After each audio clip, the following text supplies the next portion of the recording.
Good afternoon, Radhe Radhe বন্ধুরা।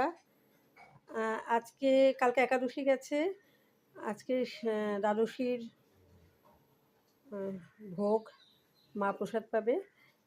তা একটা নিয়ম আছে জানি, যে একাদশী করলে পরের দিন কোনো বৈষ্ণবের সেবা দিতে হয়, কোনো একজন বৈষ্ণবকে সেবা দিয়ে তারপরে প্রসাদ খেতে হয়। হ্যাঁ, তা তো কখনো কখনো সেই সুযোগ হয়, সবসময় তার হয় না।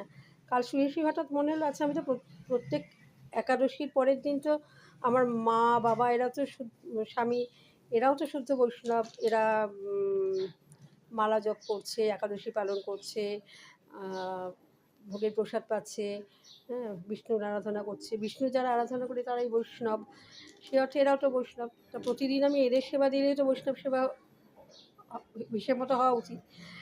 কালকে শুয়ে এটা ভাবছিলাম, তো ভাবলাম এটাই বৈষ্ণব সেবা। একাদশীর পর দ্বাদশীর দিন আজকে বৈষ্ণব সেবা দর্শন করুন সবাই। মা এবার বলো, বলো কি বলবে। রাধে রাধে। আমি এখন প্রসাদ নিচ্ছি।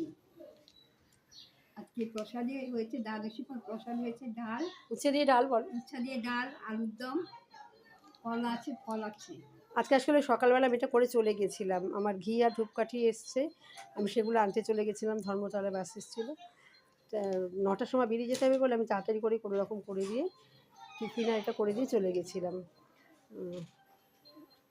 তাই আজকে এইটুকুই।